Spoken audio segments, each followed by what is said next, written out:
In this episode of the Locked On NBA Big Board Podcast, James and I, we're going to share our thoughts and our answers for three questions. Is Cooper Flagg getting better? Could this be the turning point in VJ Edgecombe season? And is the hype around Danny Wolf for real? Stay tuned.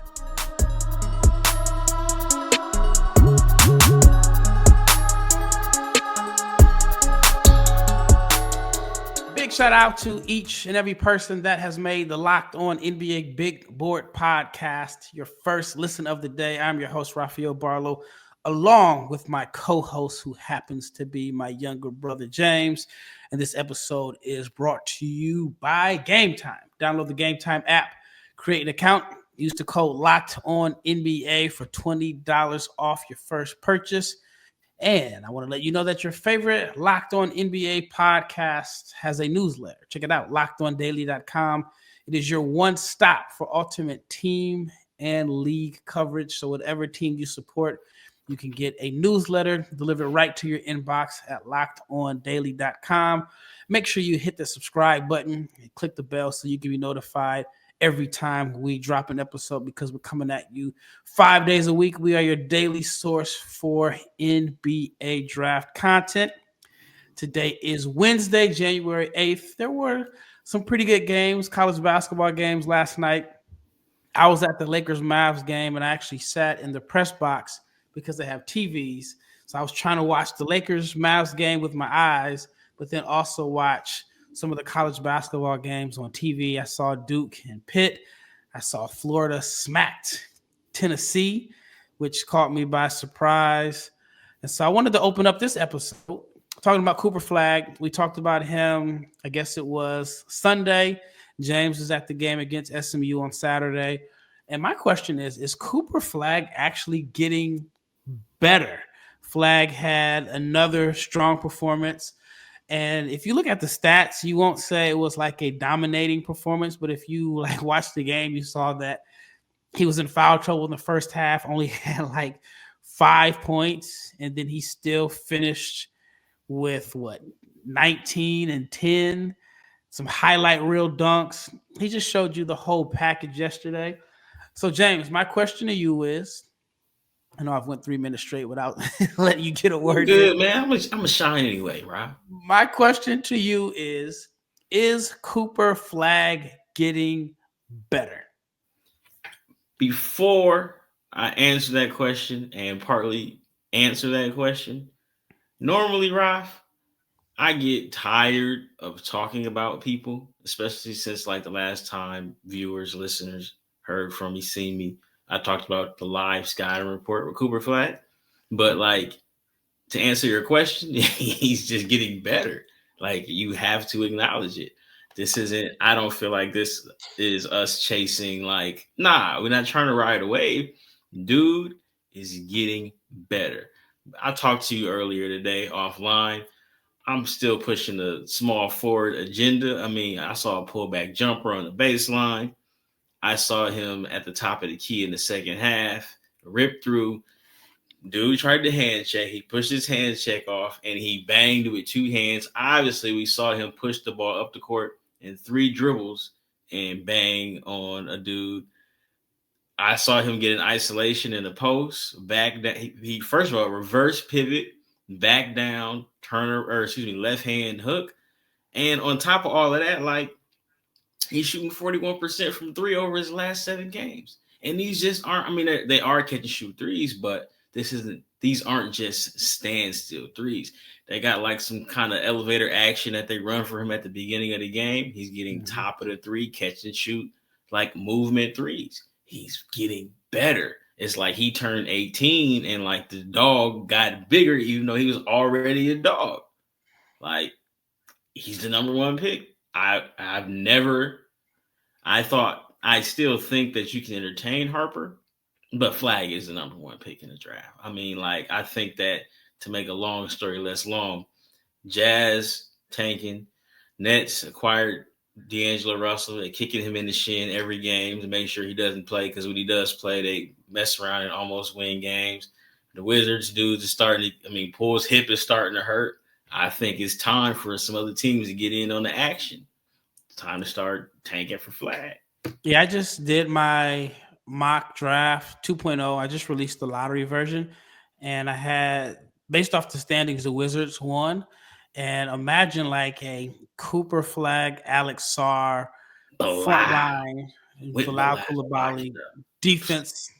I mean, just the defensive versatility. But we'll talk about that at another time. I want to talk about this game. So Cooper Flagg is a guy that I think, and I'll just be honest, man. I think middle-aged men Hold who are the on. biggest haters in the world. Shoot, that's your generation. Yeah, my my 79? my my generation is full of hater, like They men that hate just basketball. hate everything about today's game. They hate the threes. They hate It's rap like music. they're everything. Their algorithm on social media is only like pulling up all the negative stuff about basketball. They hate everything about it. So I got this friend. He falls into that category, right?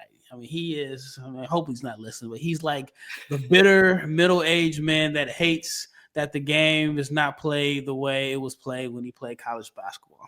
So he sends me this message at halftime talking about Cooper Flagg isn't generational. And I agree with that. I don't think he's a generational prospect. I think he's very good. I think people are too loose with that word. Before you get to that, though, he might be. It's too loose. Generational is Wembanyama, right? Generational is Wembanyama. You only get one of those every few years. So anyway, so he's like, text me, big dog, talking about Glenn Robinson, would never have 5 points and a half. Mahmoud Abdul-Rauf, a.k.a. Chris Jackson, Carmelo, they would never disappear in a half. And so he's been telling me all week because he has an interest in a player for Pitt that he thought that, was going to outplay Flagg because Flagg is just all hype. So I'm like, okay, cool. Second half, when he dunked on old boy, it got real quiet. Right? So I'm texting him, and I'm like, look, the first dunk. Well, okay. I was at the game, and so it was the first dunk because the fast break dunk was the first one. Yeah, it's like when I got to the game because I ended up getting there late because, long story short, but I guess within a matter of like a few minutes, LeBron had the like windmill dunk, and then Cooper Flagg dunked on one of the Diaz brothers. I guess it happened in a matter of minutes, so I missed both of them live. So anyway, I was telling the guy like, look, everything that you claimed you liked about players in previous generations, Flagg has it. Toughness. He's grabbing rebounds above the square. He's physical. He's posting guys up. He's dunking on dudes. He's mid-range jumpers. They love mid-range jumpers. He shoots them. He shoots mid-range jumpers.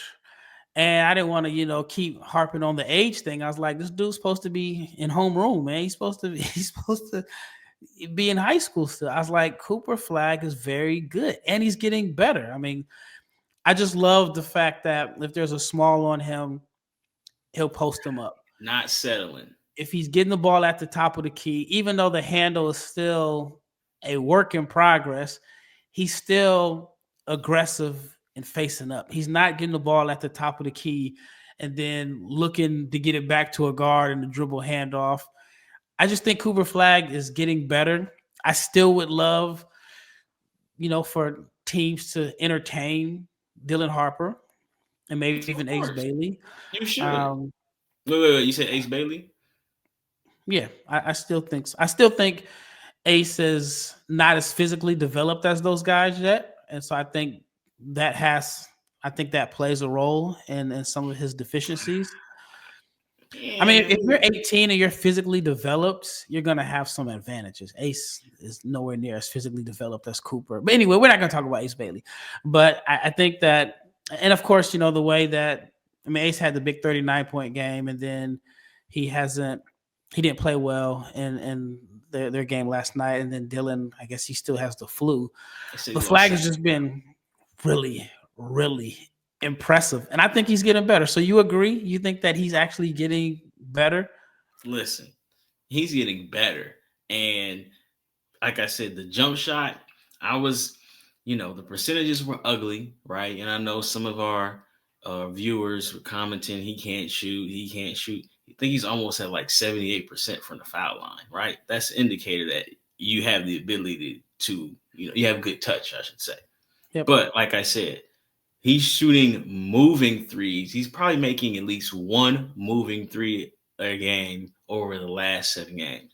The stock is going up somehow. Like I said, the handle still a work in progress, but he does have the spin move. He's spamming it, right, jamming the square button. But he had a play last night against Pitt where he had a quick behind the back into a double, and he kicked to, I believe, Tyrese Proctor for an open three. Stuff like that, Ralph, that translates, man. I'm trying to tell you.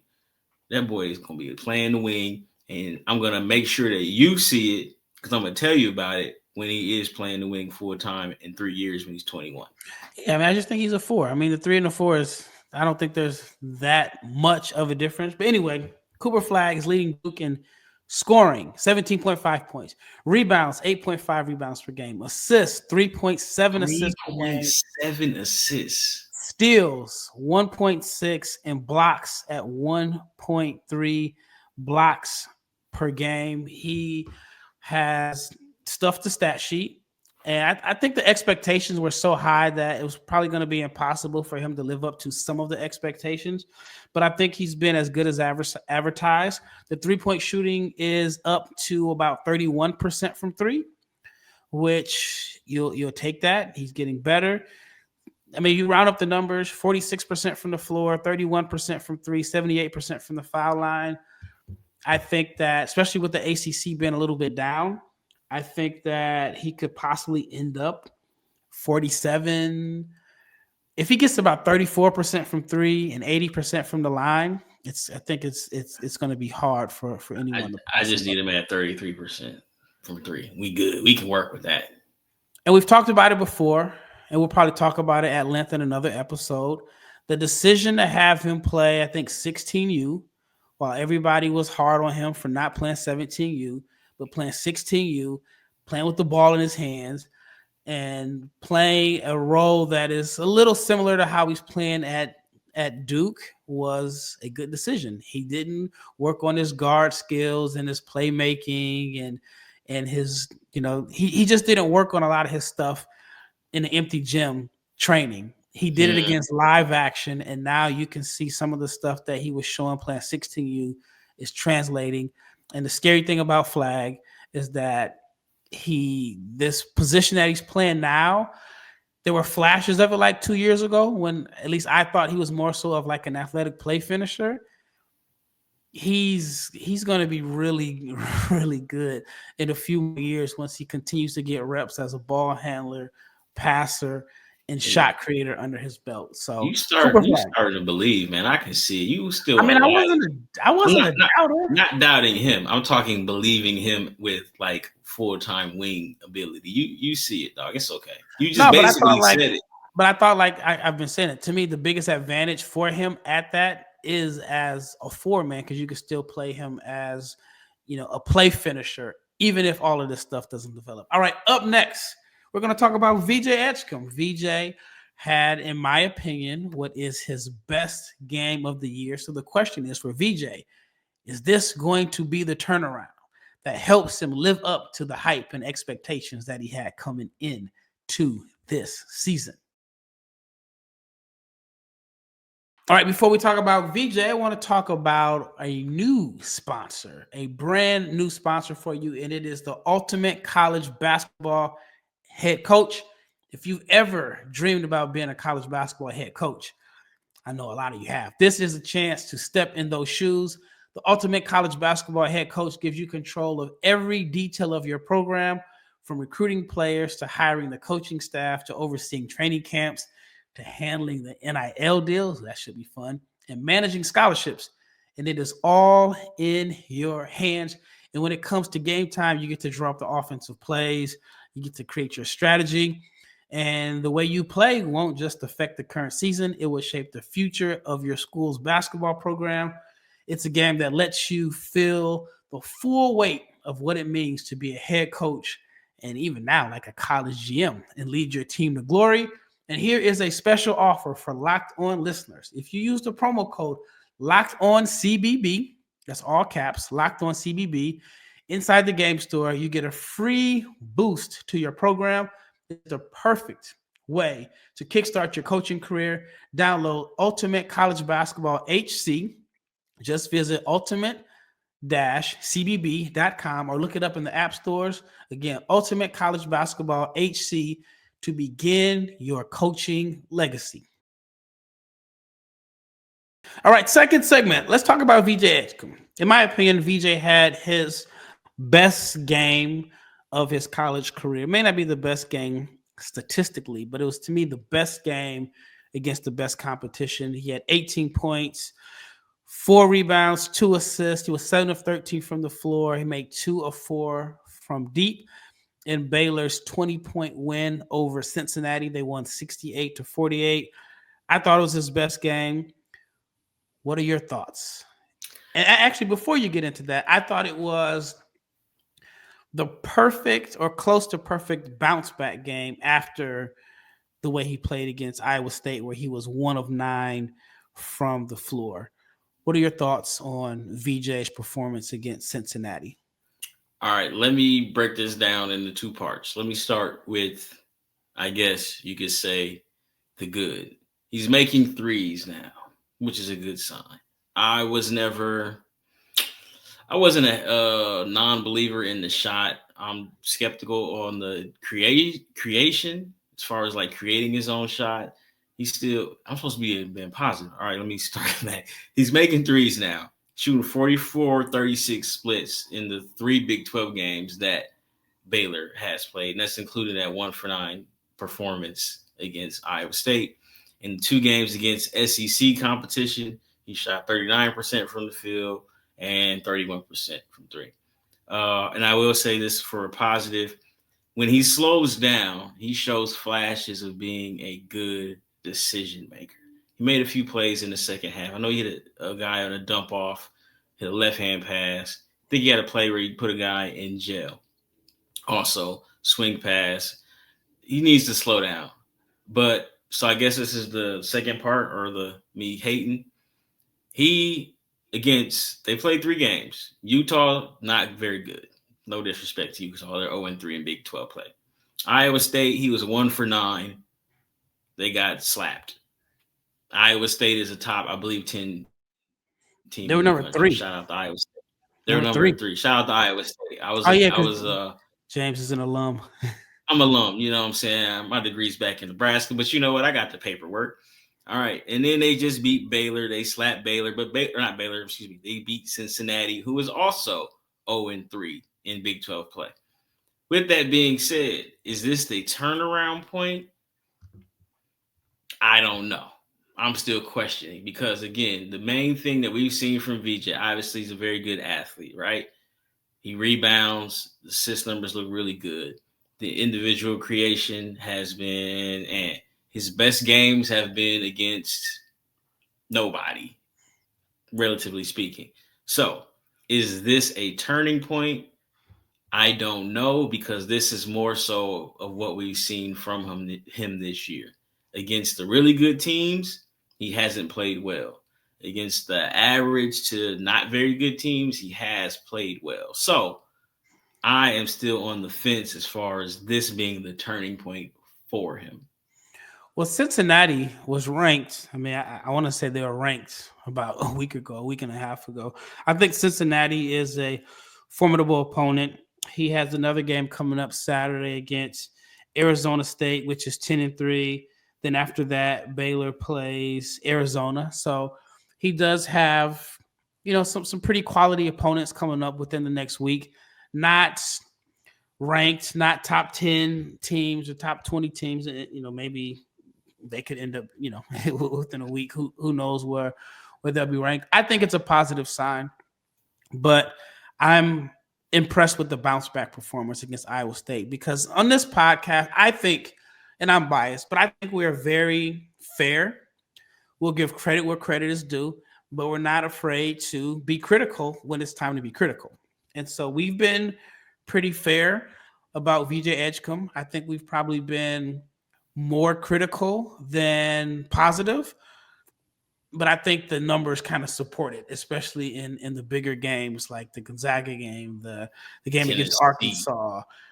Tennessee game, statistically, if you didn't watch the game, you can say he played well. But I think it's a step in a positive direction because we would have definitely been very critical if he had a bounce back Oh, for game sure. or if he didn't bounce back after a 1 of 9 performance against Cincinnati. It's not Iowa State, but it's a good opponent. Hopefully, for his sake, he can regain some of the buzz that he had because, I mean, his buzz was sky high coming into the season. I don't know if it's possible, and it still is. I don't know if anybody has really, in my opinion, really solidified themselves inside the top 5 after Cooper, Dylan, and Ace. So I do think number 4 could be Wait, up. wait, wait, wait, wait, wait, wait. I think Yakachonis has probably been the most consistent, and you can put him in that category. But other than that, I mean, who You can just you gonna say? forget about Jeremiah Fears? Yeah, but I mean, he just had a game where, He had a bad half.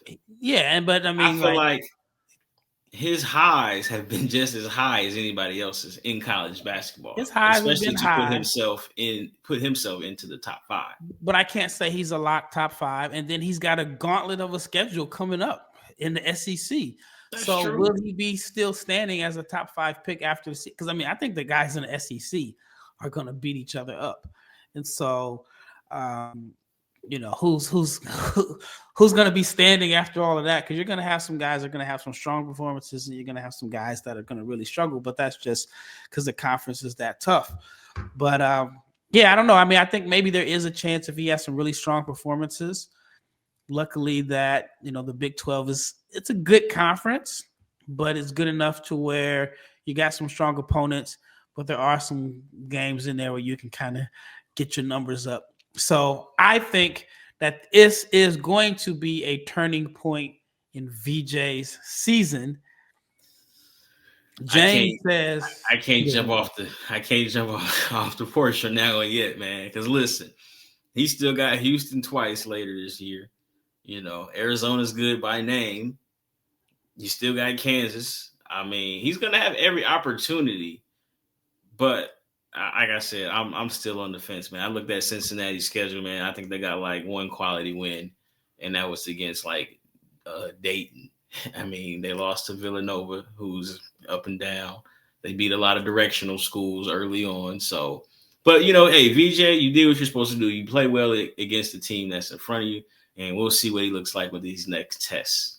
yeah. But in his case, the 3 ball is falling, Yes. and And if that, that's a big swing yeah. skill for him because I think, and again, I'm gonna repeat it. I'm gonna repeat it for anyone who has never heard me say it. I think he is the guy you put next to the guys, which means ultimate role player, very good athlete, very good defender, should be able to knock down, catch and shoot shots, and make some plays here and there. Do I see him to be a lead ball handler or a big time scorer at the next level? I don't see that right now.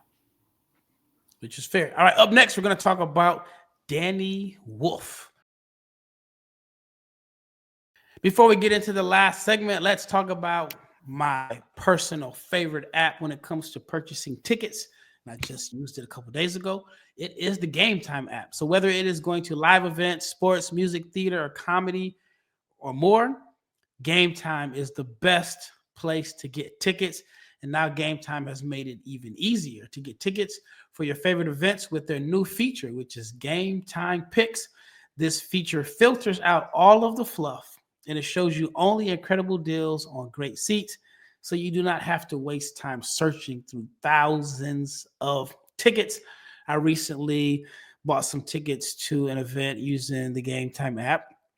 And if you're cheap, you can actually get tickets on the Game Time app and spread the payments out on a firm. So if there's a ticket that you really want and it's expensive and you want to spread the payment out over a year, you can actually do that on the Game Time app. So take the guesswork out of buying tickets with Game Time. Download the app, create an account, use the code LOCKEDONNBA for $20 off your first purchase. Terms apply. Again, Create an account. Use the redeem code LOCKEDO in NBA for $20 off.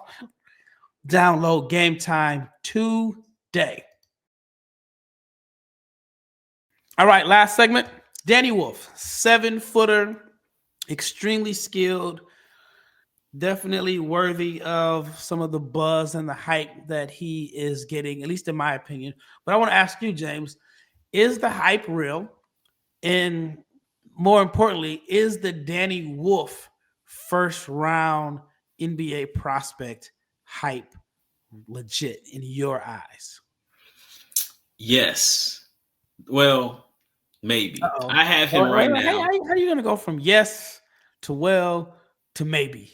Well, let me explain, dog. Look, I got Danny Wolf on my mock right now, big board, excuse me, that I'm working on. I'm releasing here in the next, week or so. I have him at 23. So, in that first question that you asked, is the first round hype real? Yes. But there are concerns. His best asset to me is it athleticism?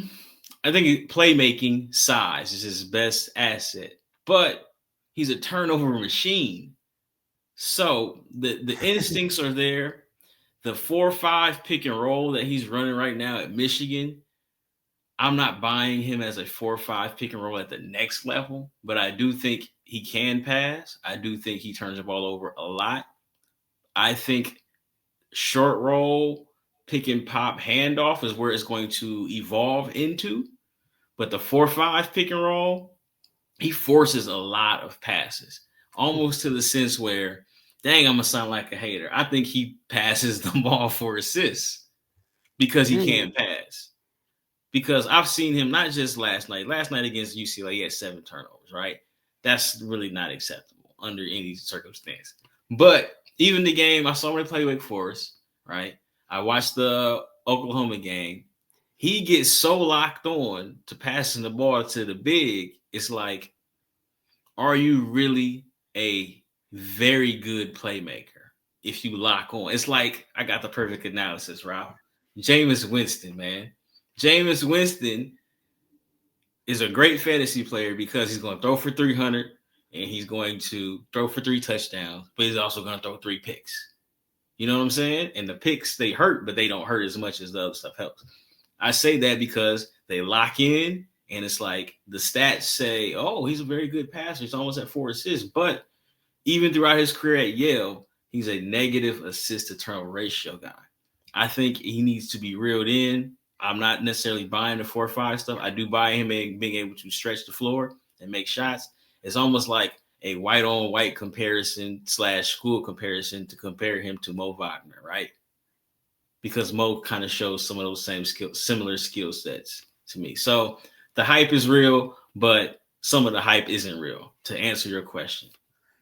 Yeah, he's averaging 3.8 turnovers per game. That's and when you wild. watch the turnovers, I mean, I had just tweeted to somebody like some of those turnovers end up in the expensive seats. Like I want to say, was it the UCLA game yesterday? He had some turnovers, and it was like, "Yo, why are you throwing a fastball?" Like, exactly. Like, but here's the part that's interesting though. So, out of all the top prospects, 3.8 turnovers is crazy. He's at 3.8 turnovers, but he's not. Well, Jeremiah Fears and Yakachonis are not far behind at 3.6. So is it worse for him because maybe and I don't have the usage numbers ahead of me, because if his usage numbers are below theirs, but we have, 2 guys that we just talked about. That's possible. He's got 23% usage and 4 turnovers a game. That's not good. Yeah. And at least their assist numbers are better. Yes. Yakachonis is averaging 5.4 assists to 3.6 turnovers. Fears is 4.4 assists to 3.6 turnovers. And Danny Wolf is like 3.9 assists to 3.8 turnovers. Look, I know take it however you want with the advanced stats.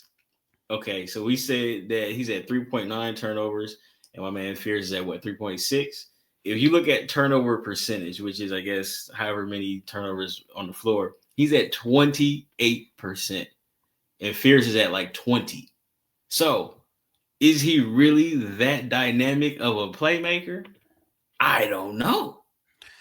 The flashes are there, and that's one of the reasons why I was asking this to hype real, because you see a 7-footer that moves extremely well. Yes. He's agile.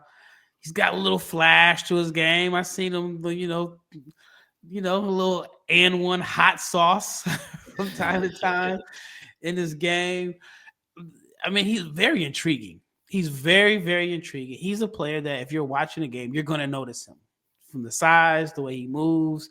He's going to wow you with an impressive read or impressive pass. He's going to even it out with, a fireball that it may go into the third row. Jameis Winston, man. Jameis Winston said that he's praying for God to deliver him from throwing pick sixes. He's the best quote. He is the best quote ever. And he said it with such seriousness. I can't wait till Jameis Winston has a TED Talk or a church or whatever. But anyway, Danny Wolf, very, very again, intriguing prospect because of the size, the versatility. He's averaging 12.5 points, 10.2 rebounds. You see the 3.9 assists. You see he's shooting like 59% from the floor, 36% from three. Translates. That stuff is fine. It's just these turnovers, man. And I mean, to get off on a slight tangent, his playmaking might be funny in the light. Not in the same vein. I think some of Colin Murray Boyles' playmaking is funny in the light too, because if we're going to sit here and compare him to Draymond, he's a negative assist to turnover ratio guy too. So it's like, I'm not going to compare. I know you haven't, but I've seen some people compare him to Draymond, but I'm like, Draymond was like high assists, take care of the ball. And we're talking about, they're not used the same, but like he turns the rock over a lot too. But Danny Wolf, you really have to dig into the film on his playmaking, because I think there's some trickery going on there. So the question is the hype real? I have him as a first round pick. I think there's a lot of talent there. I think you can wrangle some of that. Like I said, I'm not buying the 4 or 5 pick and roll that it feels like he runs all the time. I'm not buying that right now. Not at the next level. But again, I think the idea is there.